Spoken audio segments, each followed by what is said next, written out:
Hello beautiful people, in this guide I will review all Swedish prop bombers in the regular tech tree.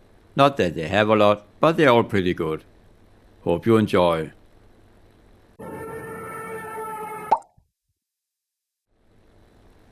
All the bombers will be reviewed in the following manner. First, I will make some short remarks about the bomber. Then there will be a pros and cons section, followed by a look at the bomb load and armament. Lastly, there will be some pew-pew and final remarks. You can in general describe the Swedish bombers like this. They are all light and medium bombers.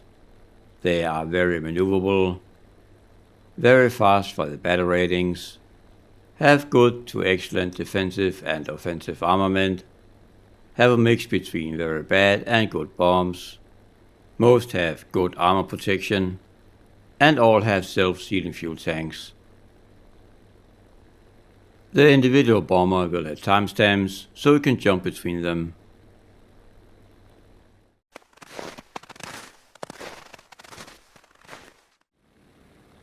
The first bomber we find in the Swedish tech tree is the German Junkers Ju-86. Well, rather, it's a Swedish license-built version of it. Let's look at some of the pros and cons. Some of the pros. Survivable.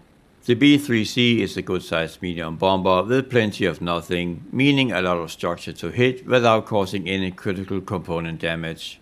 And since the bomber almost exclusively will be up against planes only armed with light machine guns, the B3C can soak up quite a bit of damage.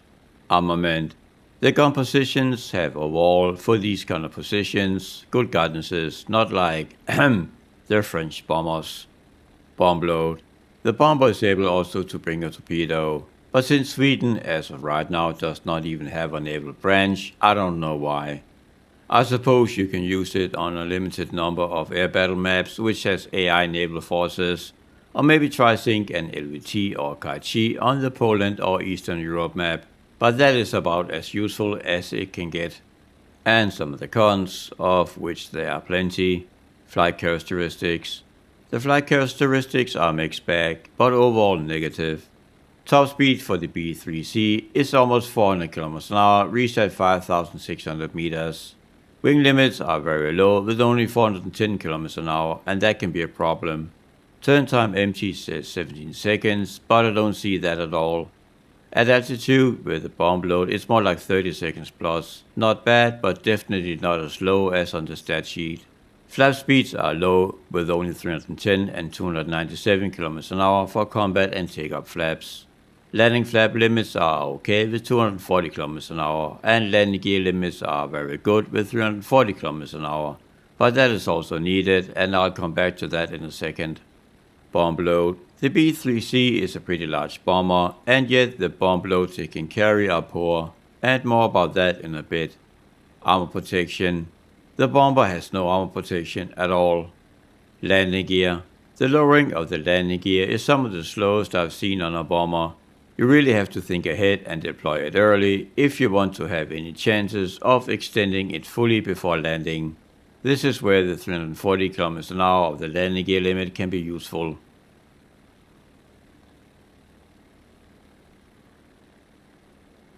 So while this may look fine, it is not. The 1650 kg bombs only has a total TNT amount of 164 kg. The very low number is because the Swedish 50 kg bomb does not even contain 10 kg of TNT. 50 kg bombs for other nations have minimum twice that amount, so this is pretty disappointing. Alternatively, and if you want to use this bomber for base bombing, the only option is with the 4 230 kg bombs. They each contain 106 kg of TNT, which brings the total TNT amount up to 424 kg of TNT. And oh yeah, then there's the torpedo for comic relief.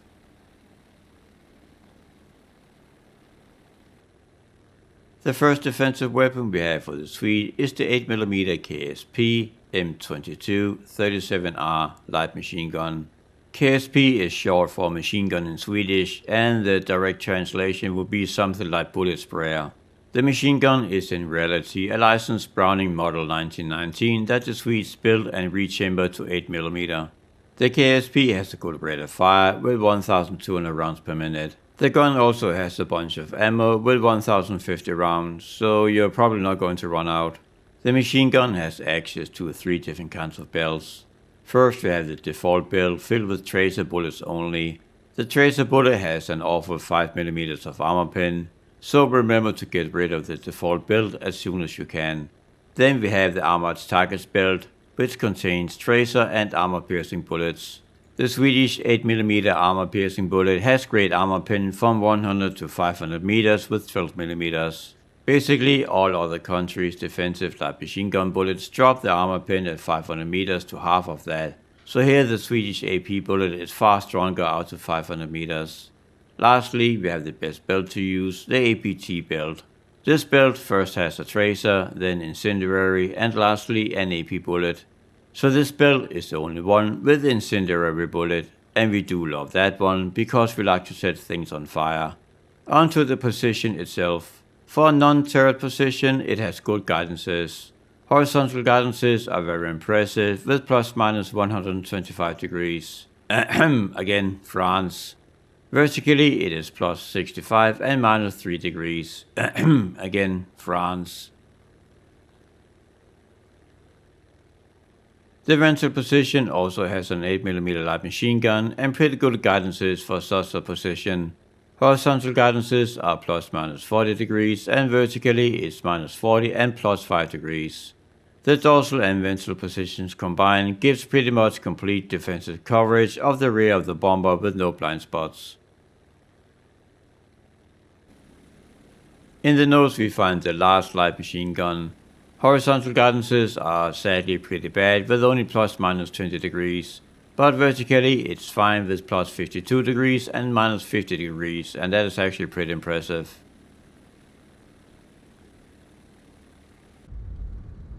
In air battle settings you can with the 4 230 kg bombs destroy 1 1/4 base. You need 3 out of the 4 bombs on a regular non-operations map to destroy a single base.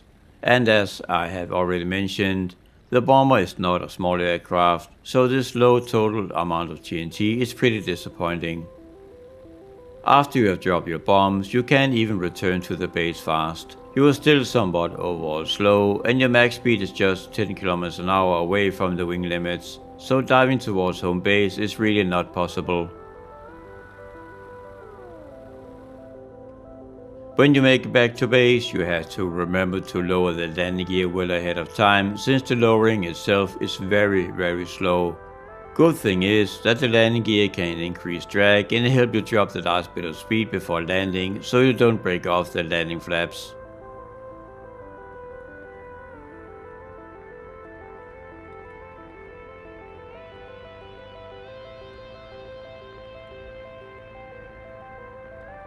Once you have landed, there is always the option to switch to the 1650 kg bombs for bombing AI ground units.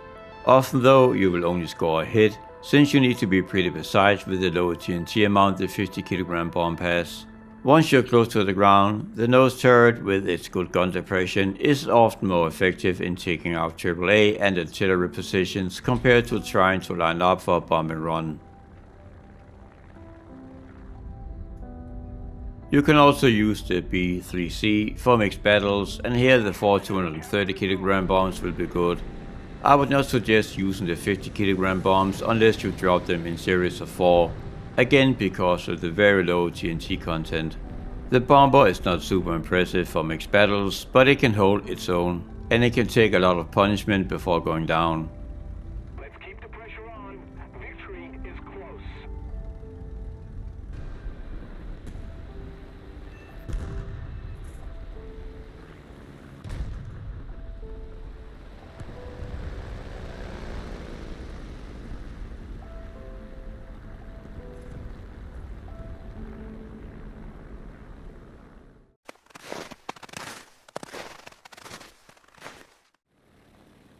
For some reason, and I guess to make the tree look fuller, the light Swedish B18 bombers, not to be confused with the US 4-engine bombers, are placed in the branch usually occupied by strike aircraft. There are 3 B-17 models at battle rating 1.0, 1.3 and 2.0. and they progressively improve in each model with higher speeds and bomb loads. The battle rating 1.0 B17 BS and haha is the only hydroplane in the Swedish aircraft tree. The two other B17 models have regular landing gear. Since we had a look at a battle rating 1.3 bomber, I'll review the last of the three, the battle rating 2.0 B17A. Let's look at some of the pros and cons. Some of the pros: flight characteristics. Top speed is a decent 435 km an hour, reached at 4,200 meters. The B-17 is highly maneuverable and the turn time is very good with only 19 seconds, so the B-17 can outturn some monoplane fighters around its battle rating. Wing limits are high with 620 km an hour. Combat and takeoff flap limits are 386 and 369 km an hour respectively, and those numbers are fine.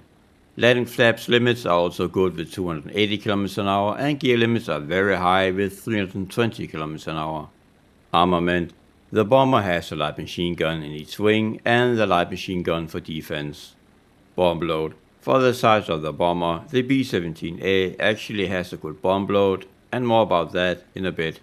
Armor protection. As a bonus, the bomber has armor plates protecting the rear gunner's chest and the pilot's back.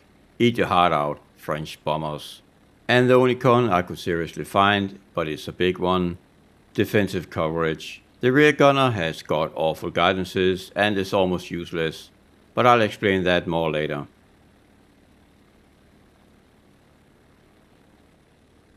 The first B-17 BS and haha at battle rating 1.0 can only carry 50 kg bombs.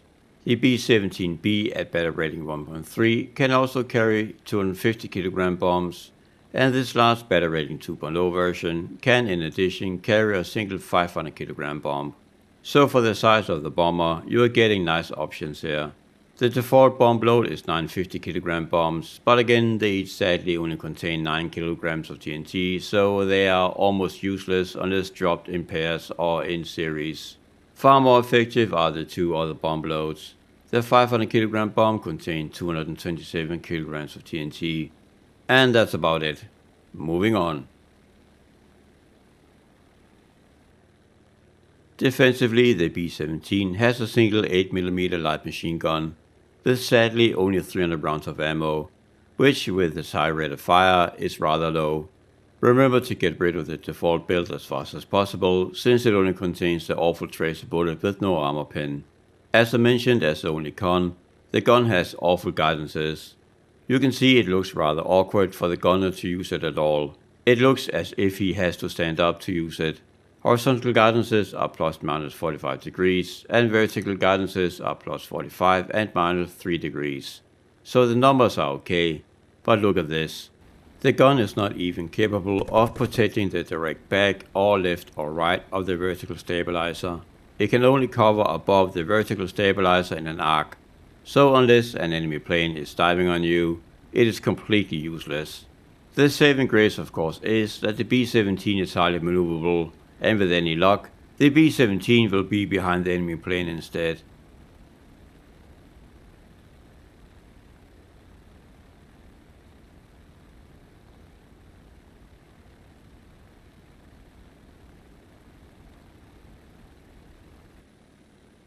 And speaking of which, offensively the B-17 has a single 8mm light machine gun in each wing with a total ammo pool of 1000 rounds, which is fine.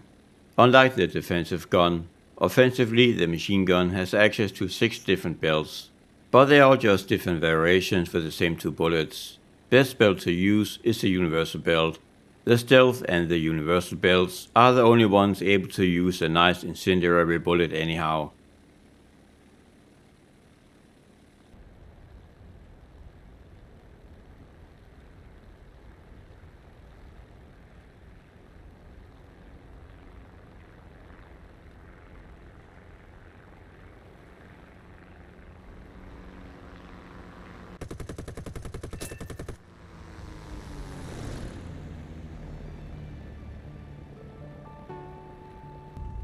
The B-17 is useful for both air and mixed battles. It's easy to find yourself in object games, and sadly then the 500 kg bomb will not be able to destroy a base. In those instances you will have more luck to play as a fighter than a bomber. But initially just use the 500 kg bomb to damage your base with, and then return for either the 950 kg bombs for ground targets or another 500 kg bomb to try damage another base or finish off the one you started attacking.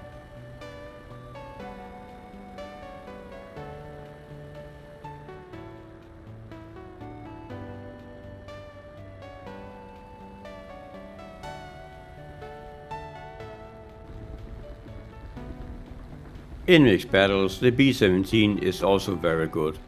If you hit close enough, even the 9 kg of TNT from the 50 kg bomb will be enough to destroy a tank, and much easier an SPAAG. Since the B18 is so maneuverable, it should not be an issue to get that close with a bomb drop, especially if you are at low altitudes. On maps with choke points, or if you think there will be a cluster of tanks, bring the 500 kg bomb, otherwise pick the 950 kg bombs, or well, the bombload with the 450s and one center mounted 250 kg bomb. There will always be plenty of fighters up, and you will have a really good chance of being able to dogfight with them successfully.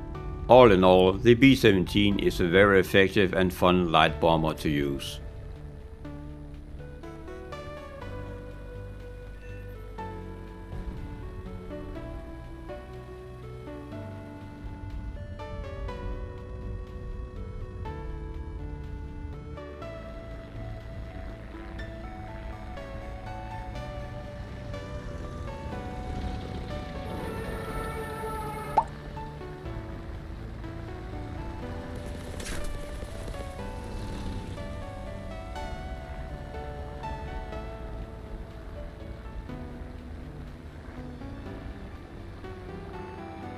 Enemy forces have captured a zone.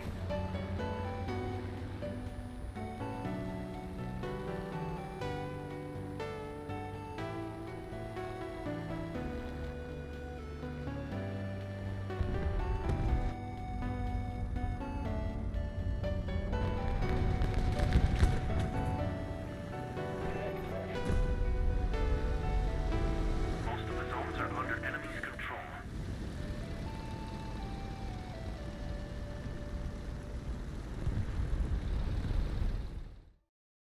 At battle rating 2.7 to 4.3, we have the B and T18 bombers, 2 of each, 4 in total.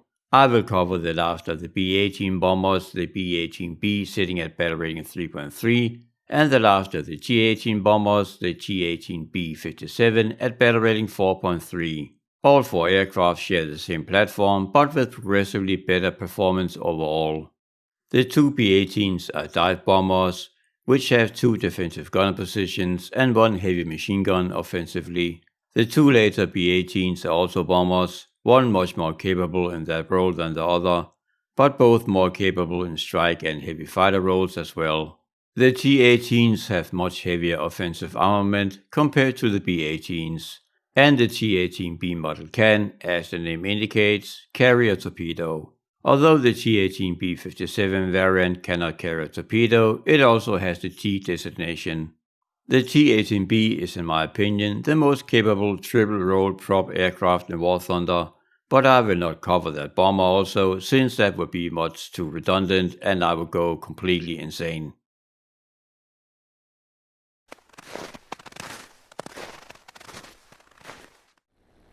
Starting out with the B18A and B model.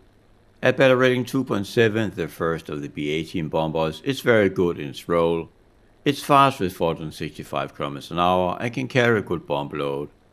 A step up is the bomber I'll cover here, the B18B at battle rating 3.3. The main differences between the bombers are their speeds and secondary armament. The B18B is 100 km an hour faster than the B18A, and can, in addition to bombs, also carry rockets, which the B18A cannot.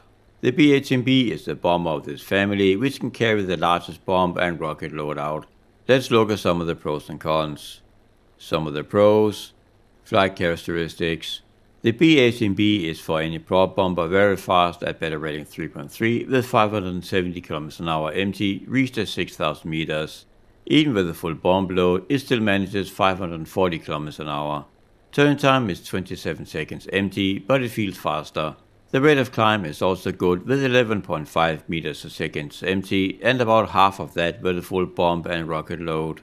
Wing limits are very high with over 730 km an hour. Combat and takeoff flap limits are as high as some fighters with 467 and 438 km an hour. Landing flap limits are also good with 290 km an hour, and the limit for the landing gear is great with 320 km an hour. Armament.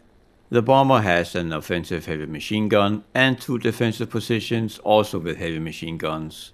Bomb load. The B18 can carry a wide variety of bombs and rockets, and more about that in a bit. Armor protection. Both of the gunners and pilot are protected by armor plates, and they are 22mm thick armor plates running from the pilot to the end of the bomb bay, protecting the underside of the fuselage. Dive brakes.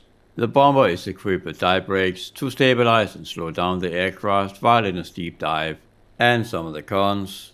Bomb load.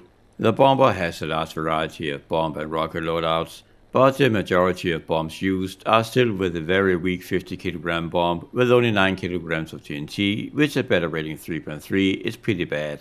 Landing. The B18 is pretty nose heavy, and you need to be somewhat careful with the brakes once you're on the ground, or the bomber will nose over.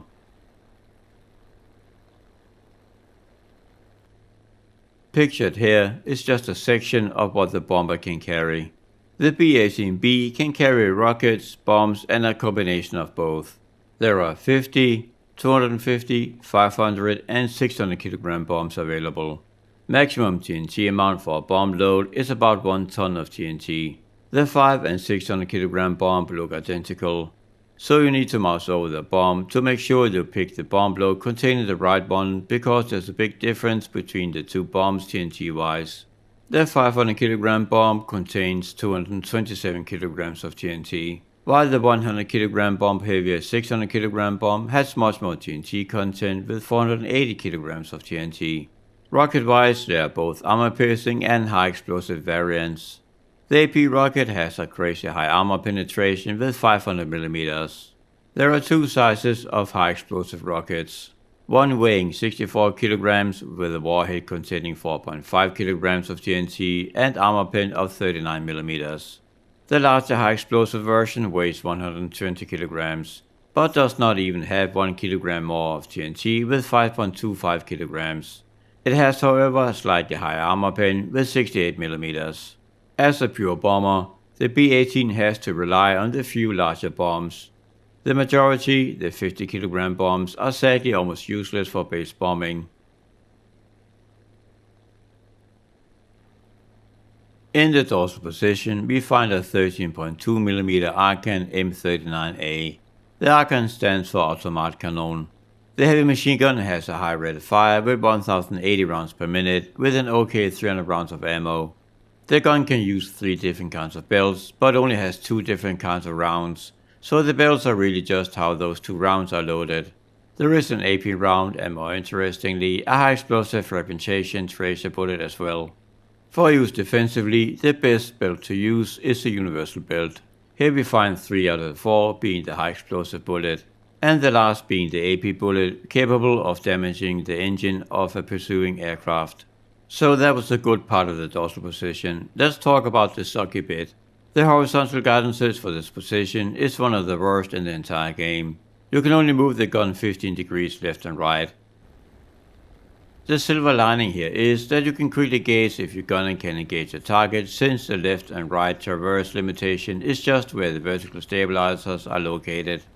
The gun's vertical guidances are good with plus 50 and 0 degrees. I will say though that although the position has bad guidances, the gun itself is deadly and only a few rounds are needed to destroy a plane on your tail. In the ventral position we find another heavy machine gun, also with 300 rounds of ammo. And here we sadly also find horrible horizontal guidances with only plus minus 10 degrees. That is in reality half the way out to the vertical stabilizer. So if the chasing plane is not directly behind and below the bomber, this ventral position is useless. The vertical guidances are better, but how could they not be, with minus 45 and 0 degrees. At least there are no blind spots directly behind the bomber, but again only plus minus 10 degrees horizontally, but of course more vertically. Offensively, we also find a heavy machine gun located in the right wing root. This luckily also means that you don't have to worry about the gun convergence. Gun and ammo pool is identical to the defensive positions. The offensive gun can use 4 different kinds of belts, but again with the same 2 rounds only, not that more is needed really. The ground belt has 3 AP and 1 AT round. The air belt is like the defensive gun's universal belt with 3 AT and 1 AP round. And the stealth belt is AP only, which makes it the worst belt of them all.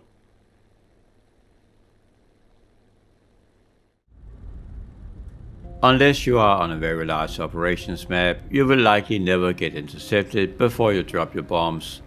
The B18B is much too fast. So once you have dropped the bombs, you can either stick around and look for enemy bombers to play with or try your luck against fighters. It is alternatively also very fast just to return to base for a second bomb load. In that case, you can also switch out the pure bomb load with a rocket and bomb combination and go attack ground targets instead. On a regular 3-base map, you can with the 600 kg bombs destroy 2 bases. Set the bomb series to 4 and drop the 850 kg bombs and one of the 600 kg bombs on one of the bases, and the second 600 kg bomb should be enough to destroy a second base on its own. If you find yourself on an operations map, just drop all of the bombs to make sure you at least destroy 1 base.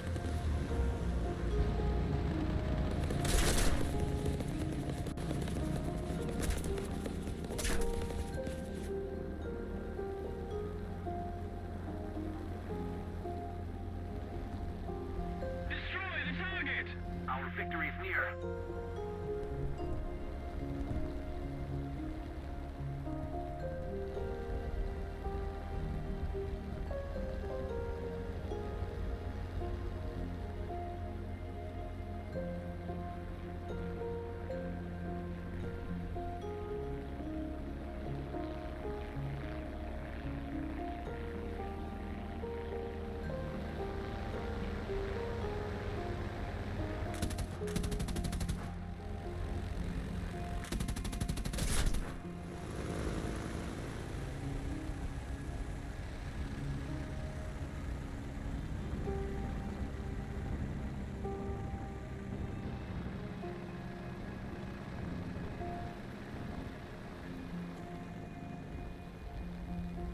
The B18B is also a fan favorite for mixed battles. Here there are better and more rewarding ways to use all of the secondary weapons to great effect. You can carry up to 12 of the AP and smaller AT rockets, but only 2 of the larger 120 kg high explosive rockets in any combination. That also means they're really not worth using at all. The smaller rockets are also faster and easier to aim with, making them the obvious choice. If you pick the option to just use rockets, I would suggest just to use the AP rocket. It still contains 3.5 kilograms of TNT, which is enough to get overpressure kills on SPAGs and open top vehicles if you hit close enough. And of course, if you score a direct hit, the 500mm of armor pen and the TNT content has a very high chance of destroying any tank you come across. The wing-mounted rockets fire in pairs, while the last 4 rockets underneath the fuselage fire one at a time. One thing to note, the wing-mounted rockets are placed pretty far out on the wings, so it's necessary to aim some distance away from the center line of the rocket reticle, and it takes some trial and error to find out where to aim with them. There are plenty of combinations to choose from, with bombs only and bomb and rocket combinations. If you pick any combination with the 50 kg bombs, I would suggest that you set the bomb series to 4 to maximize your chances of knocking out a tank. Just one 50 kg bomb is of course enough to destroy any open top vehicle with due to overpressure damage if you hit close enough.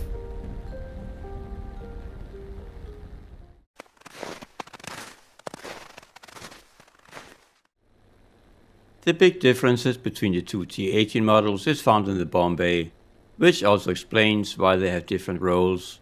The first of the T18 models, the T18B, can carry the full variety of bombs the B18B can, so 50, 250, 500 and 600 kg bombs. The T-18B-57, however, can only carry the small 50 kg bombs and rockets, and in fact, the T-18B-57 does not have a bomb bay at all. The reason why the T-18B-57 can carry larger bombs is found in the nose section of the bomber, where a 57mm cannon is installed.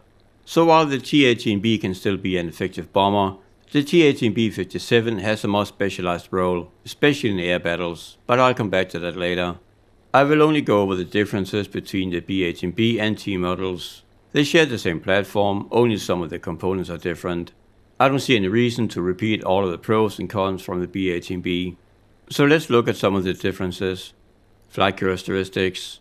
Top speed for the T-18B-57 is almost 600 km an hour at 6,000 meters, so it's blistering fast for its battle rating. Turn time is 26 seconds clean and about 31 seconds with rockets and bombs under the wings. All the flap limits are more or less the same as the B18B, so I'll skip over them. Suffice to say that they are excellent. Armament. Now here it is very different from the B18B. In addition to the single heavy machine gun offensively, both the T-18B and the T-18B-57 have two 20mm cannons as well, giving them much greater firepower. The largest obvious difference between the two T models is the 57mm cannon in the nose of the T-18B-57. Multi-role. While the B-18B is a good bomber and can be used as a heavy fighter in a limited manner, the T-18 models are much better suited for that role with a much heavier offensive weaponry and slightly better handling. And on the negative side, bomb load. As mentioned, the B-18B-57 can only carry the puny 50 kg bombs and rockets, so trying to use this plane as a bomber is a waste of time. Defensive armament. The T-18 models have had their defensive armament cut in half. The ventral gun position has been removed and only the dorsal gunner remains. But the dorsal gunner is on the other hand the most used of the two anyhow.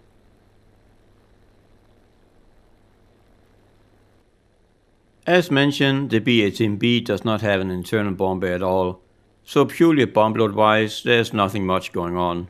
The only bomb available is the small 50 kg bomb, either alone or in combination with any of the rockets. It cannot carry the torpedo of the T-18B either, so one has to wonder why it kept the T name at all. They should have called it the A for attacker instead, so A-18B-57. I intend to write a long letter with harsh wordings to the Swedes about my concerns. In real life the two 18 models were identical, and the T-18B-57 had the internal bomb bay, but there was no bomb in there, but instead installed was the 57mm cannon. In War Thunder, since you cannot access the bomb bay, they just omitted it completely. As mentioned, the T-18s only have the dorsal position left, but the dorsal position is the most used anyhow. The gun is the same Arcan 13.2mm heavy machine gun as the B-18 models. The T-18s also inherit the very bad ± 15 degrees of horizontal guidances, but luckily also the decent vertical +50 and 0 degrees of guidance. Moving on. Also inherited from the B-18s is the heavy machine gun found in the right ring root with 300 rounds of ammo. Next we find two 20mm Arcan M41 cannons. They have good rate of fire with 630 rounds per minute and each cannon has 60 shells, so 120 total. Continuing in the same style as the heavy machine gun, we have two different shells for the cannon. AP and an high explosive fragmentation tracer shell. The AP shell has with the recent update been increased to 36mm at 100 meters, so now it can be used to pen the top of tanks with. Here it is more important which kind of build you choose, since the ground build has 3 AP and 1 HE shell, and the air targets build has 3 HE and 1 AP. And I'm confident that all you clever beautiful people know which build is best used for what role. Last and most interestingly, we have the 57mm Arcan M45 cannon. The cannon is located in the lower right side of the fuselage. It has a high rate of fire with 96 shells per minute and a total ammo pool of 41 shells. There are 3 different builds to choose from: default, ground and air targets builds. The default build and air targets build contains the armor-piercing tracer and high explosive shells. The ground build has 3 different kinds of AP shells: armor-piercing tracer, armor-piercing high explosive tracer and an armor-piercing shell. I'm not sure if all of the AP shells have the same armor pin or if there are any differences, since the build info only states the highest number. But in any case, the armor penetration is good with 65mm at 500 meters. This means that there's no tank top armor that the shells cannot penetrate at the battle rating. If you use the T18 B57 in air battles, it's best to use to either kill bombers or destroy ground targets with, and it excels in both of those roles. Annoyingly enough, and I simply do not know why, there is no option not to bring in secondary weapons. Of course you can just get rid of the bombs and rockets right away, but it would be nice if there was an option to not bring any in the first place. As a bomber hunter, either ditch the bombs right away or drop the little bombs on a base and then go look for a bomber on the return trip.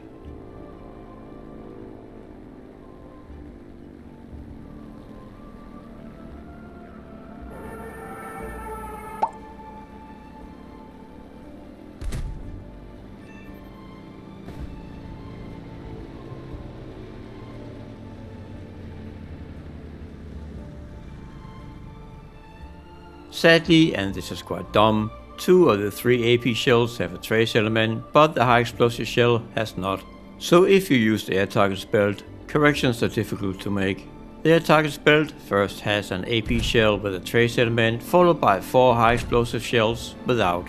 So if you use your logical sense and use the air targets belt for air battles, you will be making a big mistake. Why the high explosive shell does not include a trace element is a mystery to me.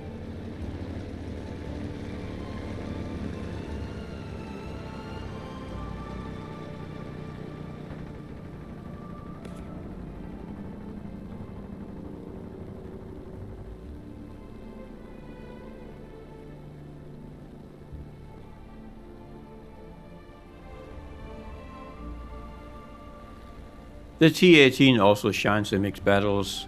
Here the very accurate and fast M49B armor-piercing rocket is great against both SBAGs and tanks.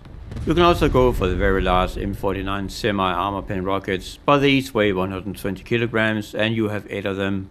Having those 8 rockets under the wings really impacts the bomber's flight performance, and if you do not get rid of them right away, you can quickly get into trouble. So either use them within 1 or 2 passes over the battlefield or don't bother bringing them along at all. In my opinion, it's much better to just stick with the much lighter AP rockets. They don't impact the bomber's flight performance nearly as much and they can be used as you see fit. There's also a small difference here between the B18B and the T18s. On the T18s, AP rockets fire one at a time, while on the B18B, the AP rockets fire from both wings at the same time. Of course, the most interesting weapon is the 57mm cannon. 2 of the 5 shells in the build before resetting are with high explosive content. The solid AP shells need to hit a component, ammo or crew to do any significant damage, while the other shells have a better chance to actually destroying the tank. Getting a crit is pretty easy with a cannon, while one-shotting a tank is more rare. But in any case, I would much rather do critical damage to a number of tanks instead of destroying just a single one. So in mixed battles, you have a lot of options with the T18B57. You can use bombs, rockets, the heavy machine gun, the 2 20mm cannons, or the large 57mm cannon in combination, or use single, and they are all very effective. So even though it's sad that the T18 is an early end of the line for the Swedish bomber, it's a very fun one.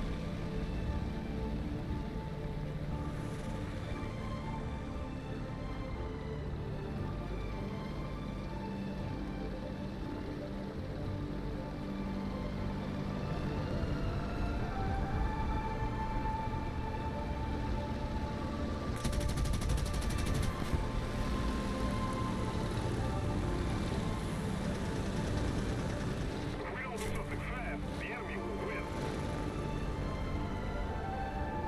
Attention to the designated grid zone.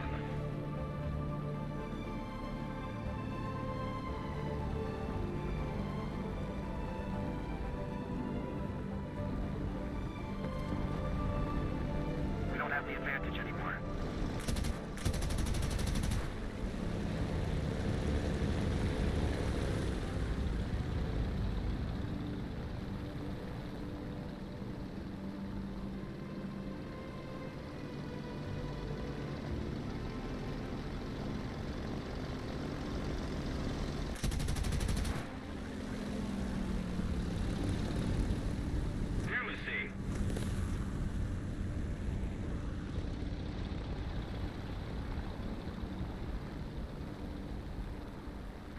controlling most of the zones.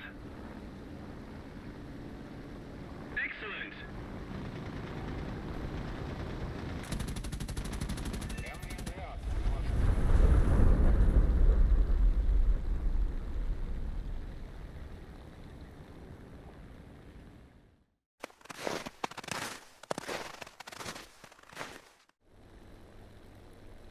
The recommendations will be quick.